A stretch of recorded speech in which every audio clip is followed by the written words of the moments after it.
Ladies and gentlemen, I now request all of you to please put your hands together for Swami Atmapriyananda. He was the first Vice Chancellor of Ramakrishna Mission, Vivekananda University, and he has joined Ramakrishna Mission in 1978. The Indian University Administrator and a Sannyasin of the Ramakrishna Order. Swami Atmapriyananda, may we request you for your address, please.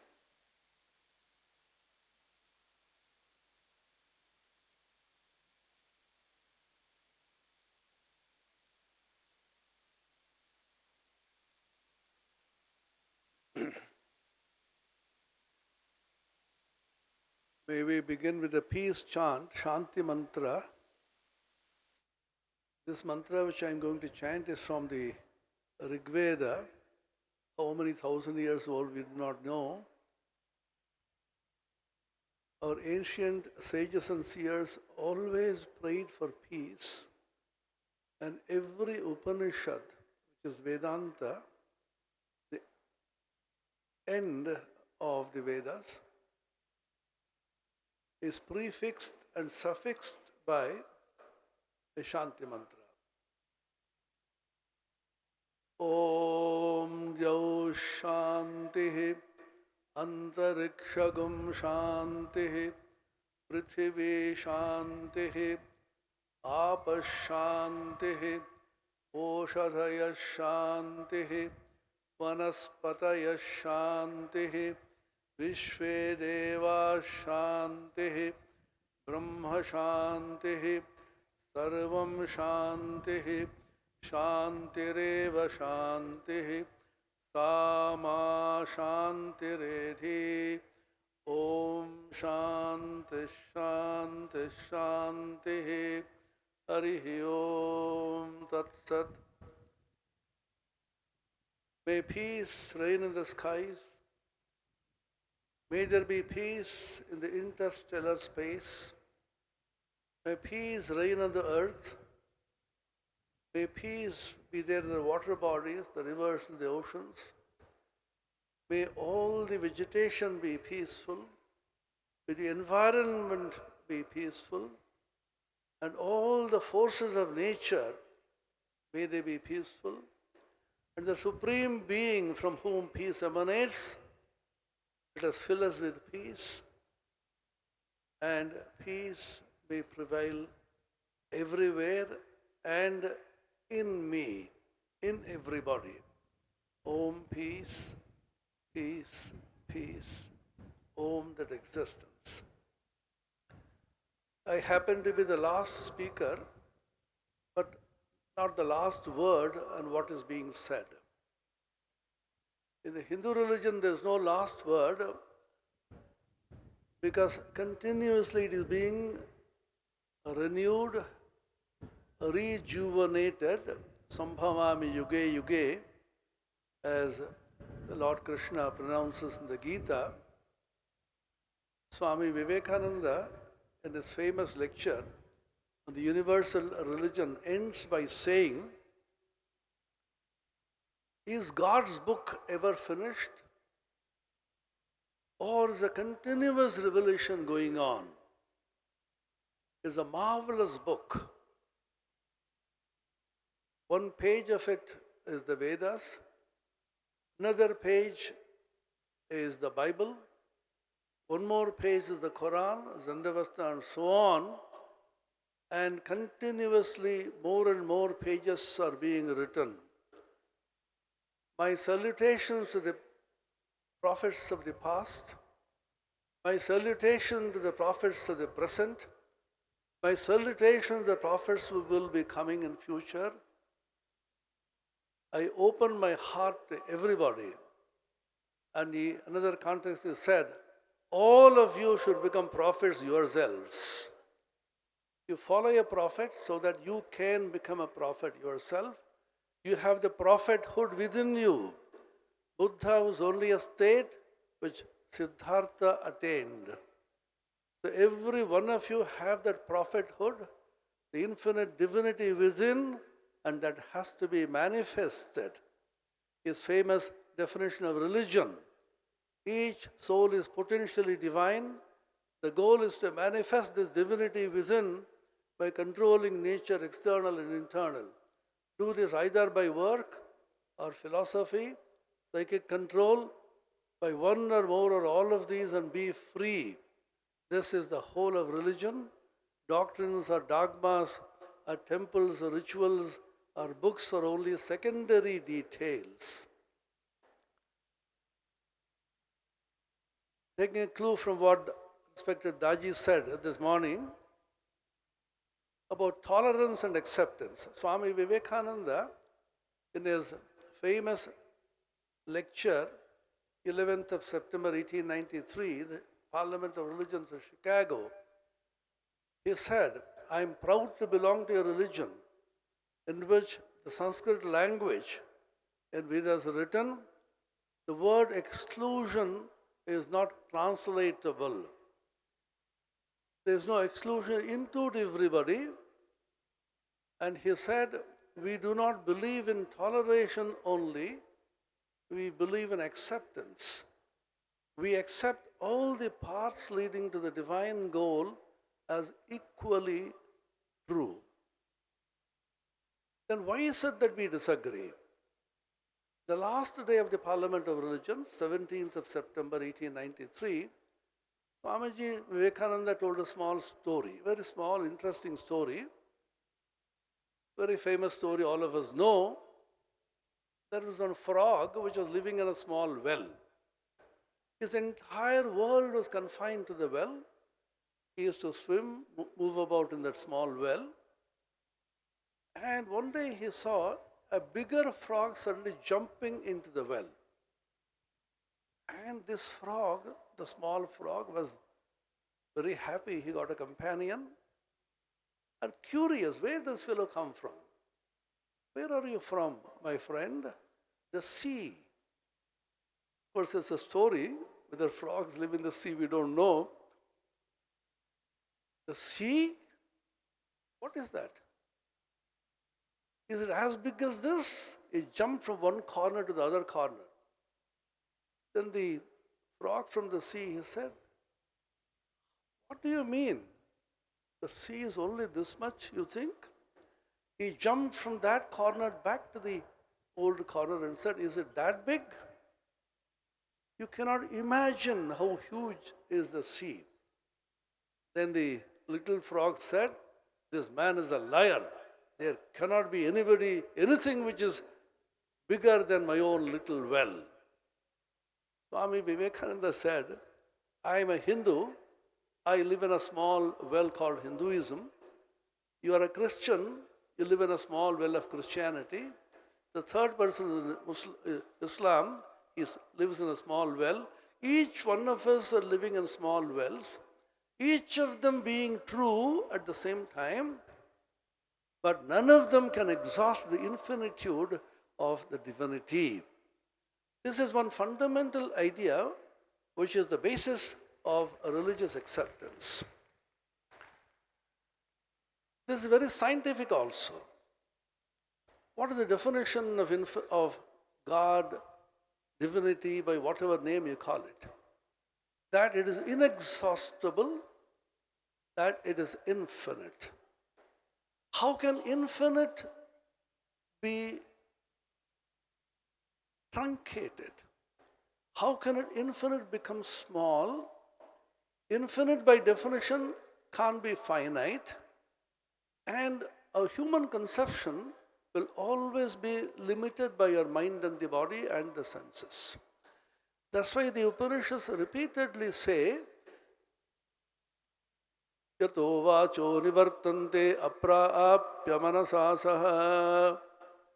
The mind cannot reach there, the senses cannot reach there. If you say, I have realized God through my senses or my mind, the God whom you have realized is only limited, conditioned by your perception. That God is good enough for you, keep it. Now the question arises, how is it that every one of these perceptions God be equally true? If one is true, the other should not be true. Or a couple of them may be true. How is it each one of these different varying perceptions of God infinite be equally true at the same time? 3 years after Swami Vivekananda passed away in Mahasamadhi, 4th of July 1902, there is an outstanding discovery made by Albert Einstein, at that time as a patent of his clerk. He published a seminal paper which completely revolutionized our idea of space-time. And that gave us a complete different perception of the world, what we call as Wilton Schwang. He said, we look at objects stationed in a particular frame. I make it very simple for all of you. Theory of relativity, called the special theory, is something which is supposed to be very difficult to understand. Einstein himself said, very few people understand. He said, can you tell us the relativity theory in simple words? He said, Newtonian physics said, if all the matter in the universe vanishes, only space and time alone will remain. What the relativity theory has proved is that space and time will also vanish along with matter. So the perception which you have is from a particular frame of reference. Drawing an analogy from there to the spiritual world, the religious world, my perception of God is conditioned by my mind and my body, my senses and my samskaras, predilections, preconceived notions. Your perception of God is conditioned by your idea, your predilections and so on. So each one of them as seen, conditioned by the perceptions of an individual's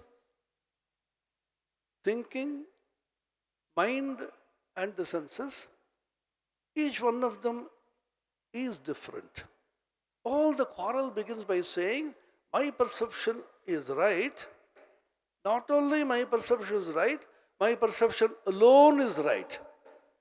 Added to that, your perception therefore should be wrong, and therefore you come and convert yourself to my perception. This has been happening not only across religions, it's also intra-religious. How many sects and how many small differences are there among the various sects in Hinduism itself, in Christianity, Islam and so on. Why does it happen? How can each one of these perceptions be equally true at the same time? Is it scientific? Is it possible? Is it true? So I have 2 minutes more. This is the problem of being the last speaker. Now, how can each of one of them be equally true is a question which is answered by Einstein by saying, nature does not have any preferred frame of reference. There's so many frames of reference which we have. As Eddington, in his famous book, The Nature of the Physical World, says, you have a label here, the rightness. You are wondering to which frame you will attach this. You're puzzled, look at the label, it's a blank label. Rightness in regard to frames of reference is a blank label. Nobody can assert this is only the right way of looking at God or the divinity. Each one of them is right because it depends on the frame from which you see this. There is a phenomenon called Fitzgerald's contraction in relativity, which says a moving rod contracts along the line of its motion. A 10-foot rod can appear to be 4 foot or 3 foot or even 12 according to the frames of reference. Suppose you ask, which is the actual length of the rod? The answer is each one of them is true, and the actuality which you are asking for cannot be found except beyond the frames of reference which condition you. This is an important thing to realize. Very simple. And when we talk of individual peace and the world peace, which is the theme here, Swami Vivekananda once again referred to his realization in Almora in Mayavati, where he realized the oneness of the microcosm and the macrocosm. This is also a scientific idea. Every scientific idea has this idea, the macrocosm which is small and the microcosm which is vast. We call it Vyashti and Samashti in Vedanta. Entire world is there within you, and you are the world and the world is you. And the peace which you find within permeates and percolates everywhere, and the peace is not possible without happiness. There's one more point which I want to highlight and stop. Everybody wants joy. Where do we find joy? The Upanishad says, Yad bhuma vaitat sukham na alpe sukham asti. Only in the infinite is joy. In the small, finite, there cannot be any joy. And without peace, you cannot have joy. Ashantasya kutas sukham. The Bhagavad Gita says, when you have no shanti, peace, you cannot have any sukha or joy. These two are interrelated. Therefore, to realize oneself as the vast infinite, and which we really are, Vedanta tells you, you realize your infinite real nature. That's what you are. Without realizing this, and if you think you are a small, limited entity conditioned by this body and the mind and the senses, you will always be in sorrow. There is a talk about troubles all the time in the world, etc. The trouble is how you perceive it. If you feel yourself with the infinite, then there's no trouble for you. Swami Vivekananda's story once again, a mosquito was sitting in the horn of a bull and went on biting the bull the whole day, and it felt very repentant. He said, Mr. Bull, I will go away. I've been troubling you for too long. The bull looked up and said, oh, you are here. I never noticed you. Come on, come and settle down on my horn with your entire family. All your life, what can you do to me? That is the challenge of Hindu religion, Vedanta. We say, I am the infinite. What kinds of troubles can come to me? I am the huge ocean. Rivers may come and join me. The Bhagavad Gita, once again, second chapter. Apuryamanam achala pratishtham samudram apa pravishanti yadvad tadvat kamayam pravishanti sarvesa shantim apnoti na kamakami. The rivers come and join the ocean, and the rivers tell the ocean, too many rivers are coming there. No, come on. Any amount of rivers you come, I am the vast, infinite ocean. I will end with one more story, taking a clue from what respected Daji said about a drop of water falling in the ocean. It's a real incident which happened in Vivekananda's life. Vivekananda was in Paris, in France, and there's a great celebrity in those days, an opera singer, well-known, Emma Calvé was her name. As most of celebrities perhaps are, she was extremely upset, lonely, depressed, almost to the point of thinking of putting an end to her life. Somebody told her, there's a great Indian yogi here, you may perhaps get some consolation from him. She went to meet Swami Vivekananda. He was quietly doing some study in his room. He did not even look up.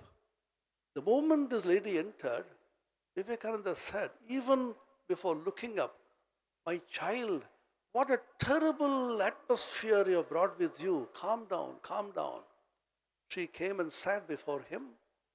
Swamiji looked at her and started speaking about some of the innermost secrets which she never shared with anybody else. She became flabbergasted, confused, frightened, started crying, Swami, how did you know all this? Has somebody spoken to you about me? Swami just smiled and said, is it necessary? I can read you like an open book.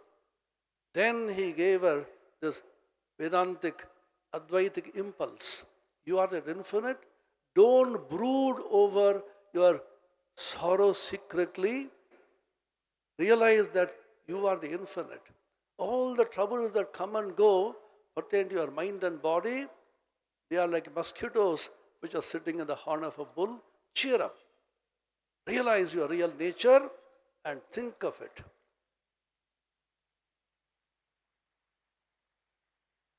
The spiritual impulse of this great soul went straight into her. She was almost losing her consciousness, entered into kind of samadhi. She became terribly frightened. Swami, I'm losing myself. What are you doing to me? Swamiji usually used to say, you Westerners, you are so fond of your individuality. Mocking them, you are not individuals yet. You shall be when you are universal. Then he told this story.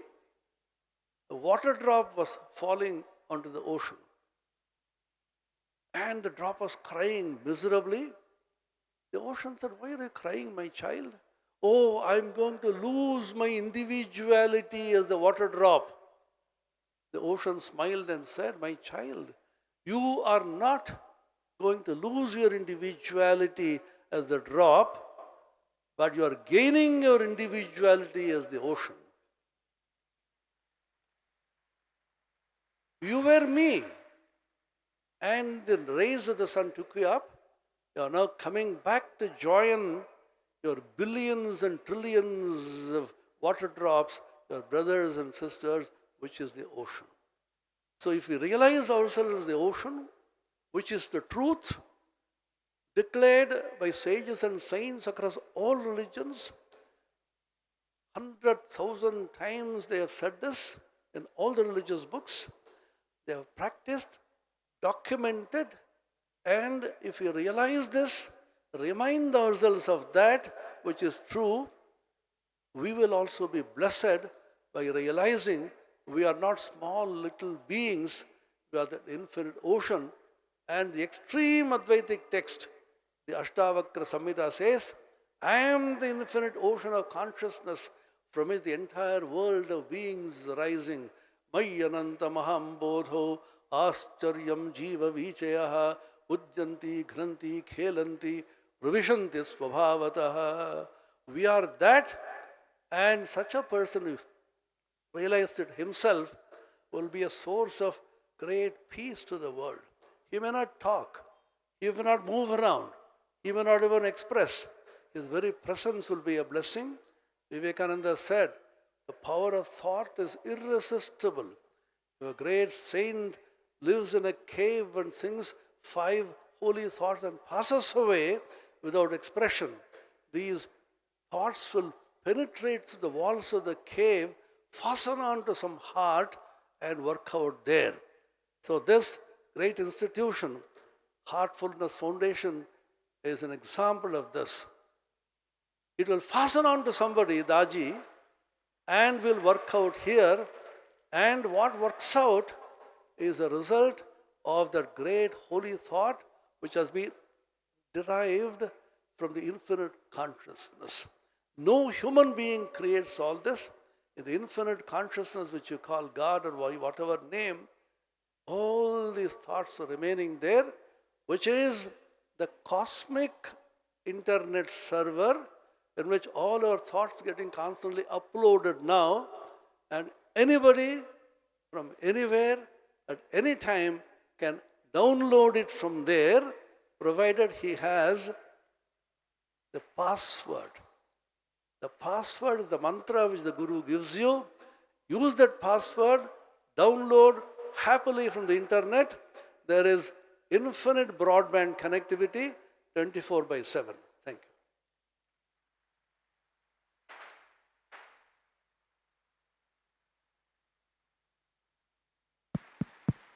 Check. Hello. Thank you, Swami. Thank you very much.